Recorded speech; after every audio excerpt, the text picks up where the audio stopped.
রাসূলুল্লাহ সাল্লাল্লাহু আলাইহি ওয়াসাল্লাম বলেছেন, তোমরা 7টি ধ্বংসাত্মক কাজ থেকে বেঁচে থাকো। সাহাবীগণ আরজ করলেন, হে আল্লাহর রাসূল, সেগুলো কি? তিনি বললেন, 1. আল্লাহর সাথে শিরক করা। শিরক হলো সবচেয়ে বড় গুনাহ, যা মানুষের ঈমানকে সমূলে বিনাশ করে। এতে আল্লাহর একাত্মবাদকে অস্বীকার করা হয়। কুরআনের বাণী, নিশ্চয় আল্লাহ তার সাথে শিরক করাকে ক্ষমা করেন না।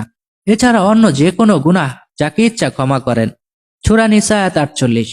রাসূল সাল্লাল্লাহু আলাইহি সাল্লাম বলেছেন, সবচেয়ে বড় গুনাহ হলো তুমি আল্লাহর সাথে কাউকে শরীক করা, অথচ তিনি তোমাকে সৃষ্টি করেছেন। 2. জাদু করা। জাদু করা কুফরির অন্তর্ভুক্ত, কারণ এতে শয়তানের সাহায্য নেওয়া হয় এবং মানুষের ক্ষতি করা হয়। কুরআনের বাণী, তারা শয়তানদের অনুসরণ করলো, তারা মানুষকে জাদু শিক্ষা দিত। সূরা বাকারা আয়াত 102। রাসূল সাল্লাল্লাহু আলাইহি সাল্লাম বলেছেন, যে ব্যক্তি জাদু করলো সে শিরক করলো। জাদু ঈমান ও আকীদা ধ্বংস করে এবং মানুষের সংসার ও মানসিক প্রশান্তি নষ্ট করে। 3. অন্যায়ভাবে হত্যা করা। ইসলামে প্রতিটি প্রাণের নিরাপত্তা নিশ্চিত করা হইয়াছে। কোনো মানুষকে অন্যায়ভাবে হত্যা করা পুরো মানব জাতিকে হত্যার শামিল। কুরআনের বাণী, যে কাউকে অন্যায়ভাবে হত্যা করলো সে যেন পুরো মানব জাতিকে হত্যা করলো। সূরা মায়াদা আয়াত 32।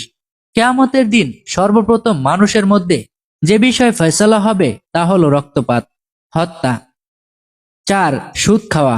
সুদ সমাজ ও অর্থনীতিকে ধ্বংস করে এবং এর মাধ্যমে আল্লাহর সাথে যুদ্ধ ঘোষণা করা হয়।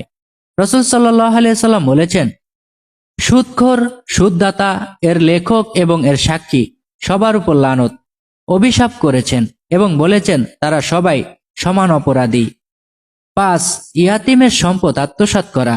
অসহায় ইয়াতিমের সম্পদ অন্যায়ভাবে ভোগ করা জাহান্নামের আগুন ভক্ষণ করার সমান। কুরআনের বাণী, যারা ইয়াতিমের সম্পদ অন্যায়ভাবে ভক্ষণ করে তারা মূলত তাদের পেটে আগুন ভর্তি করে। সূরা নিসা আয়াত 10। 6. রণক্ষেত্র থেকে পালিয়ে যাওয়া। ইসলামী জিহাদের ময়দান থেকে শত্রুর ভয়ে পিঠ দেখিয়ে পালিয়ে যাওয়া একটি মহাপাপ, কারণ এটি কাপুরুষতা এবং দিনের পরাজয় ডেকে আনে। 7. সতী নারীকে অপবাদ দেওয়া। পবিত্র ও চরিত্রমান মুমিন নারীর নামে ব্যভিচার, মিথ্যা অপবাদ দেওয়া জঘন্য অপরাধ। কুরআনের বাণী, যারা সতী সাবদী ইমানদার নারীদের অপবাদ দেয় তারা দুনিয়া ও আখিরাতে অভিশপ্ত। সূরা নূর আয়াত 23।